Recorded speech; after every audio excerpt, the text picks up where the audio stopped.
Hi friends, నేను మీ శాంటమ్ వేసుని. Friends, మనం ఏంటంటే ఈ బిల్డింగ్లో విల్లా అనమాట.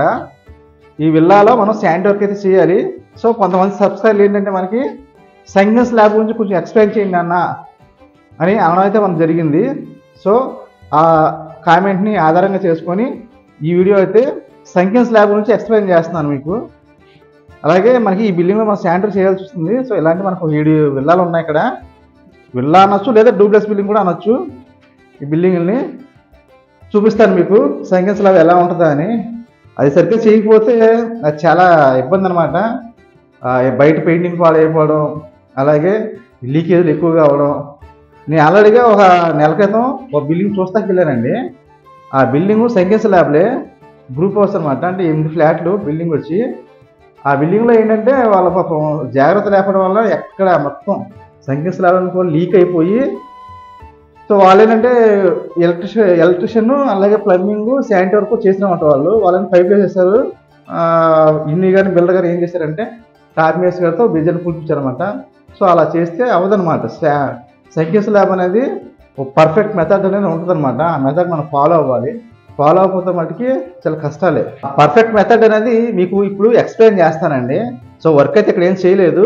సో ఎక్స్ప్లెయిన్ చేస్తే మీకు అర్థం చేసుకోవాలని అనుకుంటున్నాను. సో కొత్తగా ఫీల్డ్లో దిగిన ప్లంబర్స్కి అలాగే సీనియర్స్కి కొన్ని పాయింట్ అనేది దీంట్లో మీకు యూజ్ అవుతాయి. మీరు కూడా ఈ వర్క్ చేసినప్పుడు మనం వర్క్ ఎంత జాగ్రత్తగా చేస్తే మనకి తర్వాత అంత పనులు మనకు తిరుగుతూ ఉంటాయి. మనకి సో పబ్లిసిటీ అవుతూ ఉంటారు అనమాట. పనులు మేస్త్రీలు బాగా చేస్తారు అని మనం వేరే వాళ్ళు కూడా మనకు పనికిస్తారు. మనం చేసిన పని డ్యామేజ్ అయింది అనుకోండి, మనకి ఇస్తానన్న ఓనర్ కూడా సో మనం అవాయిడ్ చేసే పరిస్థితి ఉంటుందన్నమాట. సో ఎవరైనా కొత్తగా ఈ వీడియో చూసినట్లయితే సబ్స్క్రైబ్ చేసుకోండి, అలాగే ఈ వీడియోకి తప్పకుండా లైక్ చేయండి. సో ఇదేనమాట సంగం స్లాబ్ అంటే. ఇలాగ గొయ్యిలా ఉంటుంది స్లాబ్. సో దీని యొక్క ముఖ్య ఉద్దేశం ఏంటంటే ఈ సంగం స్లాబ్ పెడతాకి సో మనకి ఇంట్లో ఫ్లోరింగ్ ఎలాగైతే లెవెల్గా ఉంటుందో మనకి అదే లెవెల్గా ఉంటుంది అనమాట. సో మనం చేసే విధానాన్ని మీకు చాలా వివరంగా ఎక్స్ప్లెయిన్ చేస్తాను. దయచేసి ఈ వీడియోని స్కిప్ అయితే చేయకండి. స్కిప్ చేస్తే ఈ వీడియోలో కంటెంట్ అనేది మీకు అర్థం కాకపోవచ్చు. చూడండి, మనకి గోతులు అనమాట. ఇంచుమించుగా 10 అంగుళాల దాకా కిందకు ఉంటుంది. మనకి నాకు తెలిసి వాస్తవంగా 11 అంగుళాలు ఉంటుందండి. 4.5 స్లాబ్ తీసేసి ఒక 6 అంగుళాలు ఉంటుంది గ్యాప్ అనేది.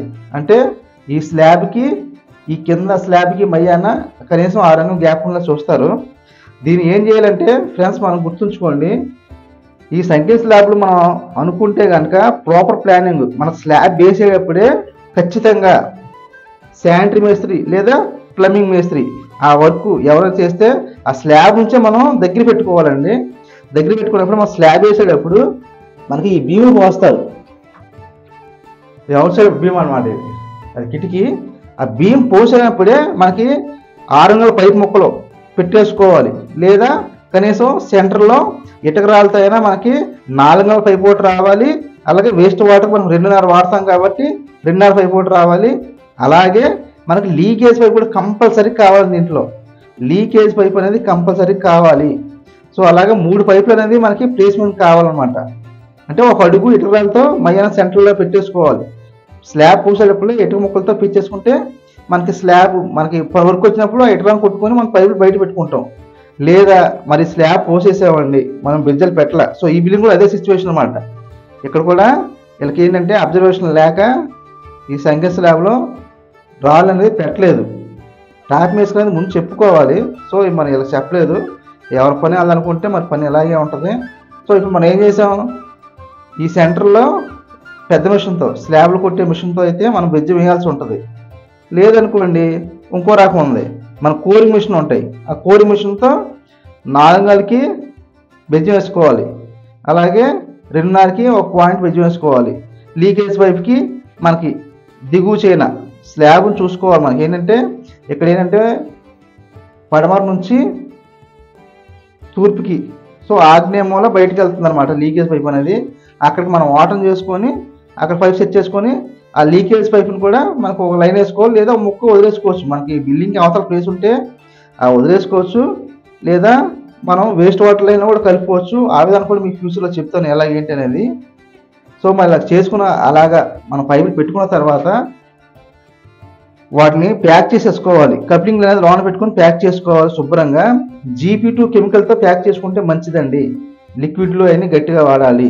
నెక్స్ట్ ఇక్కడ పైపులు పెట్టి విధానం లెవెల్ ఎలాగనేది వివరిస్తాను. లీకేజ్ పైప్ అనేది ఈ సంఖ్య స్లాబ్లో స్లాబ్ ఉంటుంది కదా, స్లాబ్ కన్నా ఒక అంగుళం పైకి పెట్టి దాన్ని శుభ్రంగా GP2తో ఫిల్అప్ చేసి ఆ లీకేజ్ పైప్లోకి వాటర్, ఫ్లోరింగ్ వాటర్ అనేది ఉండాలి. మొత్తం ఈ సంఖ్య స్లాబ్ అంతా కూడా ఫ్లోరింగ్ వాటర్ ఉండాలి. మనకి వాటర్ ట్యాంక్లో ఎలాగైతే సిమెంట్ ఒండ్రు ప్లాస్టింగ్ చేపిస్తామో దీంట్లో కూడా అలాగే ప్లాస్టింగ్ చేయించాలి. ఒక అంగుళం పైకి, సో ఇది కిందకి, ఇది పైకి స్లాబ్ అనమాట. ఇది ఒక అంగుళం పైకి పట్టీలాగా కట్టించాలి. అది ఎందుకనేది మీకు ఈ వీడియో తర్వాత అర్థం అవుతుంది. సో ఈ వాటర్ అంతా కూడా మనకి వాటర్ ట్యాంక్లో అయితే ఎలాగైతే వాటర్ పెడతామో లీకేజ్ పైప్లోకి వాటర్ పెట్టుకోవాలి. అలాగే సైడ్లు కూడా ఒండ్రు ప్లాస్టింగ్ చేయించుకోవాలి. అలాగే మనకి ఈ లీకేజ్ పైప్ కన్నా కూడా ఈ వేస్ట్ వాటర్ పైప్ కానీ టాయిలెట్ పైప్ కానీ 2 అంగుళాలు పైప్ ఉండాలి. గుర్తుంచుకోండి, ఇదైతే దృష్టిలో పెట్టుకోండి. లీకేజ్ పైప్ కన్నా ఈ టాయిలెట్ పైప్ కానీ బయటికి వెళ్ళే పైప్, వేస్ట్ వాటర్ పైప్ కానీ 2 అంగుళాలు పైప్ ఉండాలి. లీకేజ్ పైపు డౌన్లో ఉండాలి. ఇది గుర్తుంచుకోండి. నెక్స్ట్ దీన్ని ఫిల్అప్ ఎలా చేయాలి అంటే, మనం ఒండ్రు ప్లాస్టింగ్ చేస్తాం కదా, ఒండ్రు ప్లాస్టింగ్ అయిపోయిన తర్వాత స్లాబ్ కన్నా ఒక అంగుళం పైకి వేసుకోవాలి. ఎందుకంటే స్లాబ్ పైన కనీసం 2 అంగుళాలు అనేది మనకి టైల్స్ అనేది ఖచ్చితంగా వస్తాయి. సో తర్వాత నెక్స్ట్ మనం ఫ్లోరింగ్ వేసుకున్న తర్వాత పైప్ వేసిన తర్వాత చూడండి, ఇక్కడ పైప్ వేసే విధానంలో కూడా కాల్చి ఎక్కించకండి. ఎక్కడ కూడా కాల్చి ఎక్కించకండి. ఓన్లీ ఎస్టాబ్లిష్ కప్లింగ్లు మాత్రమే వాడండి. మీకు ఫ్యూచర్లో ఎటువంటి లీకేజ్ సిస్టమ్ ఉందన్నమాట. ఆ లీకేజ్ పైపు కంకర కింద ఇది లోతు ఎక్కువ ఉంటుంది కాబట్టి ఎక్కువ శాతం వెయిట్లెస్ రాళ్ళతో ఒక లేయర్ అయితే వేసేసేయండి. అయినా మామూలుగా ఈ డస్ట్ పోసేసి లేదా మామూలుగా తక్కువ పాలు సున్నంతో ఫిల్అప్ చేసేయండి. అంటే అది ఎలా చేయాలి, స్లాబ్ నుంచి కనీసం 5 అంగుళాల పళ్ళం ఉండేలాగా మామూలుగా డమ్మీ బిడ్ అనమాట. వెయిట్లెస్ మనకి లోతు ఎక్కువ ఉంటుంది కాబట్టి లోడ్ ఎక్కువ పెంచుకోకుండా మనం డమ్మీగా బిడ్ అనేది వేసుకోవాలి. తర్వాత మనకి స్లాబ్ నుంచి 5 అంగుళాల గ్యాప్ ఉంటుంది కాబట్టి ఆ 5 అంగుళాల్లో మనకి ఒక 4 అంగుళాలు అంటే స్లాబ్ కన్నా ఒక అంగుళం కిందకి లేదా 2 అంగుళాల కిందకనే వేసుకోవచ్చు. సో ఖచ్చితంగా 3-4 అంగుళాలు కాంక్రీట్ బెడ్ అయితే పడాలండి.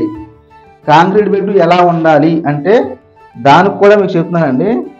ఇక్కడ మనకి వేస్ట్ వాటర్ పైపు అంటే పో ట్రాప్ కానీ అలాగే న్యాన్ ట్రాప్ కానీ మనకి రావడం అయితే జరుగుద్ది. ఆ న్యాన్ ట్రాప్లోకి చిన్న మనకి 4 ట్రాప్లో ఆల్రెడీ 3 చెవులు ఉంటాయి. అంగుళాలు బెండ్ పెట్టి ఆ బెండ్లోకి ఒక స్పాంజ్ పెట్టి ఆ స్పాంజ్లోకి ఈ కాంక్రీట్ బెడ్ అనేది వాటర్ ఉండేలా చేసుకోవాలి. లేదా మామూలుగా బెడ్ వేసేసి కింద ఎలాగైతే మనం సిమెంట్ ఫ్లోరింగ్ చేసామో అదే సిమెంట్ ఫ్లోర్ని బెడ్ పైన కూడా చేయించుకోవచ్చు. ఎట్టి పరిస్థితుల్లో స్లాబ్ కన్నా కనీసం అంగుళమైన పల్లంగా ఉండాలి ఈ ఫ్లోరింగ్ అనేది. ఫ్లోరింగే చేయండి, కాంక్రీట్ బెడ్ అని వేసుకోండి. అంగుళం మామూలు మన స్లాబ్ కన్నా కూడా అంగుళం కిందకే ఉండాలి. ఇదైతే దృష్టిలో పెట్టుకోండి. అలాగే దీంట్లో మనకి టైల్స్ వేసేటప్పుడు ఆటోమేటిక్గా 2 అంగుళాలు లేస్తుంది కాబట్టి దీంట్లో కనీసం ఇంకో 2 అంగుళాలు కూడా మనకి పల్లంలో అయితే జరుగుద్ది. సంగీస్లో పల్లం పెట్టుకుంటే పల్లం పెట్టుకోవచ్చు. లేదంటే ఇంట్లో లెవెల్గా కొంతమంది సిద్ధాంతాలు అయితే ఒప్పుకోరు. ఇంట్లో ఎలాగైతే లెవెల్గా ఉందో ఇలా వేసుకున్న బాత్రూమ్ కూడా మనం ఇంటి లెవెల్కే ఫ్లోరింగ్ చేసుకోవచ్చు కూడా. అప్పుడు లీకేజ్ ఒక జరిగిన ఏమవుతుందంటే కింద మనకు ఒక అంగుళం పల్లం ఉంటుంది కాబట్టి ఎటువంటి ఇబ్బంది ఉండదు. ఒక లీక్ అయినా టైల్స్లో వచ్చిన లీక్ అయినా ఫ్యూచర్లో మనం ఈ బెడ్లో లీకేజ్ పైప్ పెడతాం కదా, ఫ్లోర్ ట్రాప్లో వాటర్ పెడతాం కదా, ఆ వాటర్లోకి వెళ్ళిపోద్ది అనమాట. ఇబ్బంది అయితే ఏం ఉండదు. ఎందుకంటే టైల్స్లో ఎక్కువ పాలు సున్నం అయితే జరగదు, తక్కువ పాలు సున్నం వాడతాం కాబట్టి అది మనకు కనబడదు. ఆ ప్రాసెస్ అనేది జరుగుతూ ఉంటుంది. సో లీకేజ్ సెక్యూరిటీ సిస్టమ్ అనేది కంపల్సరీగా మనకి ఈ సంఖ్య స్లాబ్లో ఇలాగైతే ఉండాలి. ఫ్రెండ్స్, మీకు ఈ వీడియో సహజందరికీ నాకు ఉన్న జ్ఞానంతో మీకు ఉన్న అనుభవంతో ఎక్స్ప్లెయిన్ చేశాను. అర్థమైంది అనుకుంటున్నాను. విన్నారు కదా నా ఎక్స్ప్లెయిన్ అనేది. సో నా ఎక్స్ప్లెయిన్ నచ్చినట్లయితే ఈ వీడియోని సబ్స్క్రైబ్ చేసుకోండి. అలాగే తప్పకుండా లైక్ ఇవ్వండి, మీ ఫ్రెండ్స్కి షేర్ చేయండి. ఇంకా ఏమైనా మీకు డౌట్లు ఉంటే కామెంట్ చేయండి, నేను మీకు రెస్పాండ్ అవుతాను. ఓకే బాయ్ ఫ్రెండ్స్, మనం నెక్స్ట్ వీడియోకి వెళ్దాం.